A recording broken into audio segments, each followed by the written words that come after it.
ലിഷാസ് ചോയ്സിലേക്ക് എല്ലാവർക്കും സ്വാഗതം. ഇന്ന് നമുക്ക് നല്ല ടേസ്റ്റി ആയിട്ടുള്ള ഈ പെട്ടെന്ന് ഉണ്ടാക്കാൻ പറ്റുന്ന ഒരു ബീഫ് പൊറോട്ട നമുക്ക് ഉണ്ടാക്കാം. ഇതിന് വേണ്ടുന്നതായ ഇൻഗ്രീഡിയൻസ് എല്ലാം ഇവിടെ കൊടുത്തിട്ടുണ്ട്.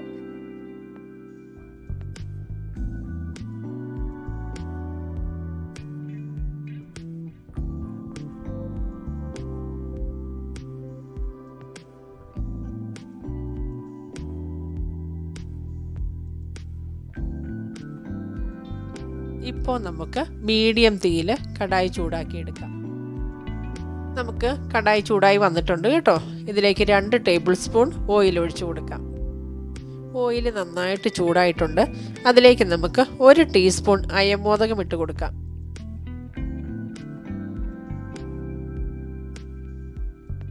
ഒരു കഷ്ണം ഇഞ്ചി ചെറിയ പീസായിട്ട് ഞാൻ ഇവിടെ അരിഞ്ഞു വെച്ചിട്ടുണ്ട്, അതിട്ട് കൊടുക്കുകയാണ്. ചെറുതായിട്ട് അരിഞ്ഞു വെച്ച 3 പച്ചമുളകുണ്ട്, അതിട്ട് കൊടുക്കുകയാണ്.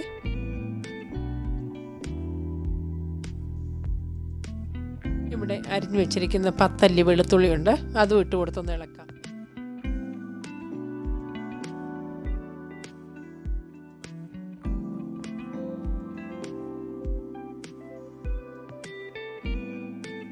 വലിയ 2 ഉള്ളി ചെറിയ പീസായിട്ട് പൊടിയായി അരിഞ്ഞിവിടെ വെച്ചിട്ടുണ്ട്, അതിട്ട് കൊടുത്ത് നന്നായി വഴറ്റാം. നമുക്ക് 1 ടീസ്പൂൺ ഉപ്പിട്ട് കൊടുത്തിട്ട് നന്നായി വഴറ്റാം. 1 ടേബിൾ സ്പൂൺ മുളക് പൊടി ഇട്ട് കൊടുക്കാം. ഇതിലേക്ക് 1/2 ടീസ്പൂൺ മഞ്ഞൾപ്പൊടി ഇട്ട് കൊടുക്കാം. 1/2 ടീസ്പൂൺ കുരുമുളക് പൊടി ഇട്ട് കൊടുക്കാം. കുറച്ച് സമയം നന്നായിട്ട് നമുക്കിതെല്ലാം വഴറ്റിയെടുക്കാം. നമ്മുടെ മസാല ഒരുവിധം നന്നായിട്ട് വഴന്നിട്ടുണ്ട് കേട്ടോ. ഇനി നമുക്കിതിലേക്ക് അരിഞ്ഞു വെച്ചിരിക്കുന്ന ഒരു തക്കാളി ഇട്ട് കൊടുക്കാം. എന്നിട്ട് ഇനി നമുക്ക് വഴറ്റാം നന്നായിട്ട്.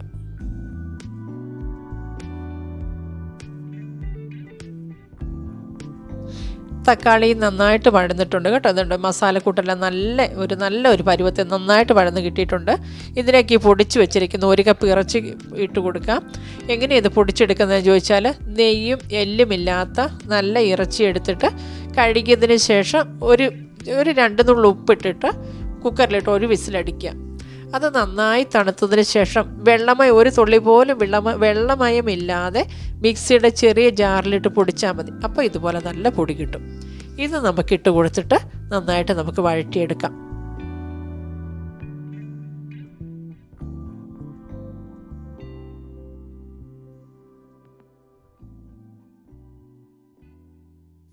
ഇതിലേക്ക് നമുക്ക് പൊടിയായി അരിഞ്ഞു വെച്ചിരിക്കുന്ന 1 ടേബിൾ സ്പൂൺ മല്ലിയില ഇട്ട് കൊടുക്കാം.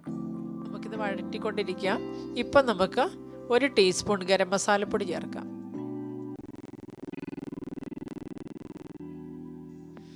ഇപ്പം നമുക്ക് ഈ ഇറച്ചിക്കൂട്ടിനെ ഒരു 3 മിനിറ്റ് സമയം ചെറു തീയിലൊന്ന് മൂടി വെച്ച് കൊടുക്കാം. ഇതിലേക്ക് നമുക്ക് ഒരു പകുതി നാരങ്ങയുടെ നീര് ചേർത്ത് കൊടുക്കാം.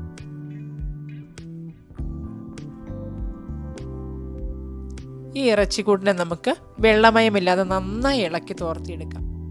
ഇപ്പം നമ്മുടെ മസാലക്കൂട്ട് ഇവിടെ റെഡി ആയിട്ടുണ്ട്. നിങ്ങൾ ഒരു ഇച്ചിരി എടുത്ത് ടേസ്റ്റ് നോക്കണം, ആവശ്യത്തിന് ഉപ്പുണ്ടോ എന്ന്. ഉപ്പ് കുറവുണ്ടെങ്കിൽ ഉപ്പ് ചേർത്ത് കൊടുക്കണം. ഇതിപ്പോൾ റെഡി ആയിട്ട് നമുക്കിത് തണുക്കാനായിട്ട് മാറ്റി വെക്കാം. നമ്മുടെ ചപ്പാത്തിയുടെ സെയിം മാവ് തന്നെ ഇതിന് യൂസ് ചെയ്യുന്നത്. അത് ഒരു ചപ്പാത്തിയുടെ മാവ് കഴിഞ്ഞ് ഇതിന് വലിപ്പം വേണം. ഒരു 1.5 ചപ്പാത്തിക്ക് എടുക്കുന്ന അത്രയുള്ള ഉരുളകൾ എടുത്തിട്ട് നമുക്ക് നല്ല ഷേപ്പിൽ ഉരുട്ടിയെടുക്കാം. നമുക്കിപ്പോൾ ഈ ഒരു ഉരുള എടുത്തിട്ട് ഇതുപോലെ ആദ്യം ഇങ്ങനെ ഒന്ന് പ്രസ് ചെയ്ത് അത് കഴിഞ്ഞിട്ട് ഇത് നമുക്ക് പരത്തിയെടുക്കാം. ഇപ്പോൾ ഈ ചപ്പാത്തിക്ക് പരത്തുന്ന പോലെ അത്ര തന്നെ കനം കുറയണ്ട, ഇച്ചിരി കൂടെ കട്ടിയിരുന്നോട്ടെ. അങ്ങനെ നമുക്കിത് നല്ല ഷേപ്പിൽ റൗണ്ടിൽ പരത്തിയെടുക്കാം.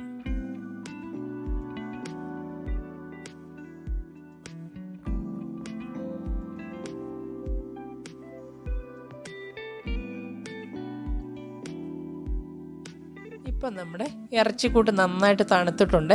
ഇത് ഞാൻ വേറൊരു പാത്രത്തിലേക്ക് മാറ്റി വെക്കുകയാണ്. ഇപ്പോൾ നമുക്ക് തവ ചൂടാക്കാനായിട്ട് വെക്കാം. പരത്തി വെച്ച മാവിന് മുകളിലേക്ക് 2 ടേബിൾ സ്പൂൺ ഇറച്ചിക്കൂട്ട് ഇട്ട് കൊടുക്കാം. ഇപ്പം നമുക്കിതിൻ്റെ ഓരോ സൈഡും ഞാൻ ഈ കാണിക്കുന്ന പോലെ തന്നെ നോക്കി അങ്ങനെ മടക്കണേ. അങ്ങനെ നന്നായി മടക്കിയെടുക്കാം. അല്ലെങ്കിലുണ്ടല്ലോ ശ്രദ്ധിക്കാതെ മടക്കിയിട്ടുണ്ട് അത് നമ്മൾ പരത്തുമ്പോഴത്തേക്ക് അത് കീറിപ്പോകാനിടയാകും.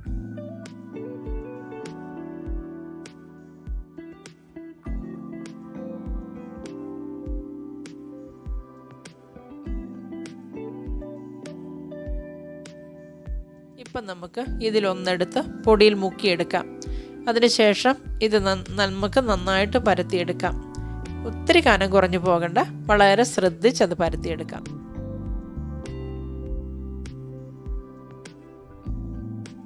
ഇത് നോക്കിയേ, നമ്മുടെ തവ നന്നായിട്ട് ചൂടായിട്ടുണ്ട് കേട്ടോ. നമുക്കിതിലേക്ക് ഇനി പൊറോട്ട ഇട്ട് കൊടുക്കാം.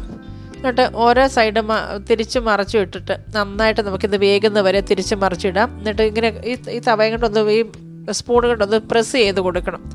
അങ്ങനെ പ്രസ് ചെയ്ത് കൊടുക്കുമ്പോൾ ഉള്ളെല്ലാം നല്ലോണം ആകും, എല്ലാം നന്നായിട്ട് വെന്തോളും. അങ്ങനെ 2-3 വട്ടം തിരിച്ച് മറിച്ചു വിടാം. ഇപ്പോൾ നമുക്ക് 2 സൈഡിലും കുറേശ്ശെ ഓയിൽ തേച്ച് കൊടുക്കാം. ഓയിൽ തേച്ചൊന്ന് നല്ലതായിട്ടൊന്ന് മൂപ്പിച്ചെടുക്കാം നമുക്കിത്. ഇപ്പം നമുക്ക് ഇത് നോക്കി, നമ്മുടെ പൊറോട്ട ഇവിടെ റെഡി ആയിട്ടുണ്ട്. നല്ല സ്മെല്ലുണ്ട്. നല്ല ശരിക്കും പറഞ്ഞാൽ നല്ല ഒരു ഇത് കൊച്ചു പിള്ളേർക്ക് തൊട്ട് പ്രായമാർക്ക് എല്ലാവർക്കും ഇഷ്ടപ്പെടും. എരിവെല്ലാം നിങ്ങളുടെ വീട്ടിലെ നിങ്ങളുടെ കണക്കിനാണല്ലോ നിങ്ങൾ ഇട്ടിരിക്കുന്നത്. അപ്പോൾ പിന്നെ എരിവ് അധികമാകത്തില്ല. ഞാനിവിടെ ഉണ്ടാക്കി ഇവിടുത്തെ പിള്ളേർക്ക് ഞങ്ങളുടെ മക്കൾക്കൊക്കെ ഒത്തിരി ഇഷ്ടമായിട്ടുണ്ട്. ഒത്തിരി നല്ല ടേസ്റ്റി ആയിട്ടുള്ള നല്ല പൊറോട്ടയാണ്. നിങ്ങൾ മറക്കാതെ ഇത് എത്രയും പെട്ടെന്നാവും അത്രയും പെട്ടെന്ന് ഇത് വാങ്ങി ഉണ്ടാക്കി നോക്കണം. ഒത്തിരി നല്ല ടേസ്റ്റാണ്. എന്നിട്ട് ഇതിൻ്റെ കമൻ്റ് എല്ലാം എന്നെ അറിയിക്കണേ.